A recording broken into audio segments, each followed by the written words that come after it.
Bismillahirrahmanirrahim. Assalamu alaykum. Hürmetli görürmenler. İstiklal gündəlik xəbərlərimizi görüşünlərini qarşı alımız. Mən Abdullah Yalğun. Programımızda vətənimiz Şərq Türkistan və dünya gün tərtibindəki ən mühim xəbərlərini huzuruna sunumuz. Qınamızda qıtanlar ekranımızda olsun. İnsan Haklarını Gözetiş Təşkilatı Özbekistan hökumətini tutqundakı Uyğur fəaliyyətçini qoyub verişə çağırdı. İnsan Haklarını Gözetiş Təşkilatı Özbekistan hökumətiga çağırıq qılıb 2021 yıldan buyan tutub turilayotgan Uyğur fəaliyyətçi Valijan Kalanovni dərhal qoyub etishni talab qildi.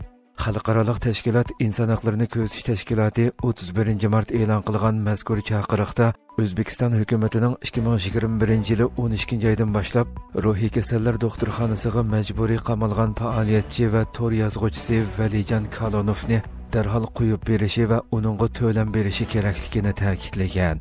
Chaqiriqda bu yil 28 fevral Birleşken Devletler Teşkilatı xalığancha tutub turish masalasi xizmat gruppasining Valijan Kalanov haqida fikr bayon qilganligi, mazkur bayonda O'zbekiston hukumatining Dunyo inson haqlari xitobnomasining 2, 7 va 19 moddalari va xalqaro fuqarolar va siyosiy huquq ahdnomasining 2, 19 va 26 moddalariga xilof holda Valijanni xalığancha tutqun qilganligi haqida yakun chiqarganligi va O'zbekiston hukumatidan uni dərhal qoyub berish və tölen berishni talab qilganligi qayd qilingan. 55 yoshlik Uyğur fəaliyyətçi tor yazğıcısı Valijan Kalanov O'zbekiston fuqarosi bo'lib, ilgari O'zbekiston hukumatining siyosatlarini tanqid qilib qolmay, Xitoyning Sharq Turkistonda Uyğur qatorliq turkiy xalqlarni tutqun qilayotganligini va o'ltirayotganligini ijtimoiy taratqular orqali O'zbekiston xalqiga anlatib kelgan. 2021 yılı 8 ayda Özbekistan hükümeti onun ijtimoiy taratqularda e'lon qilgan fikrlariga asosan ijtimoiy bexatarlikka tahdid selish, torda prezidentni haqoratlash, diniy asabiylik ideyasi tarqitish qatorliq bahonalar bilan tutqun qilgan va shu yili 12 ayda uni Jizzax viloyatidagi bir ruhiy kasalliklar doktorxonasiga majburiy qamagan. Ammo Valijan Kalanovni biladiganlar uning ruhiy jihatdan hech qanday masalasi yo'q ekanligini oshkorlagan. Bir banda bilan bu terrorist yolg'onchi shunaqangi degan, yolg'on emas, haqiqat amakini chiqarishni xohlayman. Men prezident haqorat qilganim yo'q. Meni mana shu yerga tiqishdi. Endi bu yerdan 10 yil bir prezident ketgancha mana shu yerda qoladigan bo'lyapti. Uyg'urlar haqidagi qonun loyihasi yana bir qatim parlamentga sunildi. Amerikadagi ikki partiyaning bir turkum parlament a'zolari Uyg'ur inson haqlarini qo'g'dash qonun loyihasini qaytadan parlamentga sundi.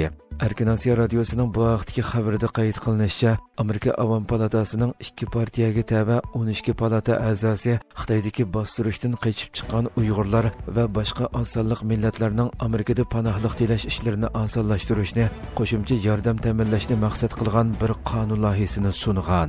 Demokratchilarning Avam palata a'zosi Suhas Subramanyam mazkur qonun loyihasini o'tirg'i qo'yuvchilarning biri bo'lib, u Xitoy Uyg'urlarga qaratgan vahshiy ziyonkashlikning bir inson haqlari kirisi ekanligini, o'z shtatidagi Uyg'urlardan ularning bostirishdan qochib kelmoqchi bo'lgan tuqqanlari haqidagi chunqur andishalarini o'z quloqi bilan anglaganligini, tasavvur qilg'usiz zulmni boshdan kechirayotgan Uyg'urlarning panohlik xizmatlarini tiziltish talab qilingan mazkur tashabbusga boshlamchilik qilganligidan faxrlanganligini bildirgan. Cumhuriyetçilerinin Avam Palata a'zosi Maria Elvira Salazarmo mazkur qonun loyihasini sunuvchilarning biri bo'lib, u Uyg'ur irqiy qirg'inchiligini biz hozirgacha ko'rgan insoniyatga qarshi eng qo'rqinchli jinoyatlarning biri deb sifatlagan. Salazar bu qonun loyihasi haqida to'xtalib, Amerikaning panohlik sistemasining eng ehtiyojli bo'lganlarni qo'g'dash uchun loyihalanganligini, shuning uchun Sharq Turkistondagi Uyg'urlar va boshqa ezilgan millatlar uchrayotgan sistemalik ziyonkashlik va qiyin qistoqdan qochib chiqadiganlarni oldingi o'ringa qo'yish kerakligini ta'kidlagan. Xabarda mazkur qonun loyihasining rasmiy qonunga aylanishi uchun turli to'salg'ulardan o'tishi kerakligi, garchi ikki partiyaning qo'llashiga erishgan bo'lsa-mu, rasmiy ma'qullanishining texi noma'lum ekanligi, chunki Trump hukumatining navbatda ko'chmanlarni azaytish uchun harakat qilayotganligi qayd qilingan. Amerika Xitoyning Hong Kongdagi 6 amaldoriga jazo yurgizdi. Amerika Tashqi ishlar ministrligi 31 mart Hong Kong siyosati qonuni dokumentini e'lon qilish bilan birga Xitoyning Hong Kongdagi organlaridagi va Hong Kong hukumatidagi 6 amaldorga jazo yurgizganligini e'lon qildi. Amerika hukumati jazo yurgizilgan Xitoy va Hong Kong amaldorlarining davlat bexatarlik qonuni orqali davlat sirtida chegara hal qilgan bostirish ijro qilganligini va Hong Kongning yuksak avtonomiyasini ojizlashtirganligini, bu Xitoyning xalqaroga bergan va'dalariga xilof ekanligini bildirgan. Yangi jazolanganlar Hong Kong qonun mahkamasi boshlig'i, soqchi idorasining sobiq boshlig'i, Xitoyning Hong Kongdagi davlat bexatarlik idorasining boshlig'i qatorliqlarni o'z ichiga oladi ekan. Qarorga asosan mazkur amaldorlarning Amerikadagi mol-mulki to'ng'iltirilgan bo'lib, boshqa amerikaliklarning ular bilan savdo munosabatida bo'lishi, mol-mulk bilan ta'minlashi cheklandi ekan. Xitoy Tashqi ishlar ministrligining Hong Kongda turishliq bayonotchisi 1 aprel Amerikaning bu qaroriga norozilik bildirib, jazoning yo'lsiz bo'lganligi, dokumentning bo'lsa bir davlatda ikki xil tuzumni qoralash ekanligi haqida jari solgan va Hong Kongliklarni bostirishda vosita sifatida foydalanayotgan davlat bexatarlik qonunini oqlagan.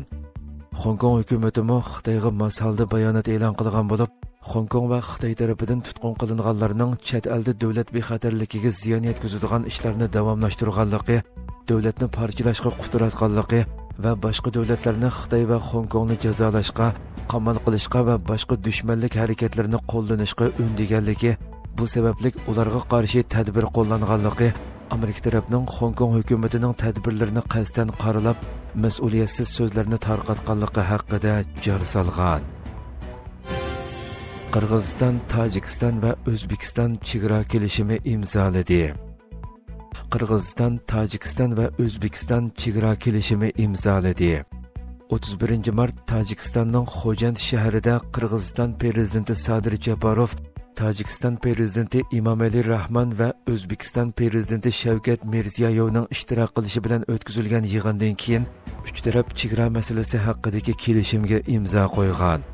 Anadolu agentligining aloqador xabarida bildirilishicha, bu vaqtdagi bayonotda uch tarafli kelishimning shunaqli Qirg'iziston bilan Tojikiston o'rtasidagi davlat chegarasi kelishimining muqimlik va izchillashgan taraqqiyot nishonlarini kafolatga ega qilish, butun rayonning xalqarodagi obro'yini zo'raytirish maqsadiga xizmat qiladiganligi va shunaqli qarindosh davlatlarning qo'shindorchilik, ishonch va strategik hamkorlik munosabatining kuchayishining yangi belgisi bo'ladiganligi qayd qilingan.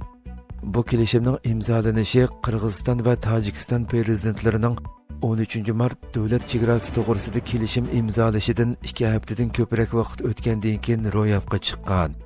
Bu kelishim ikki O'rta Osiyo davlati o'rtasidagi uzun muddatdan buyon davomlashib kelgan va yaqinqi yillarda to'qinish manbasi bo'lib kelgan nizoni hal qildi deb qaralmoqda. Hurmatli ko'ruvchilarimiz, shuna qilib bugungi xabarlarimiz mush yerda oxirlashdi. Atigi programmamizni ko'rishguncha omon bo'linglar. Assalomu alaykum va rahmatulloh.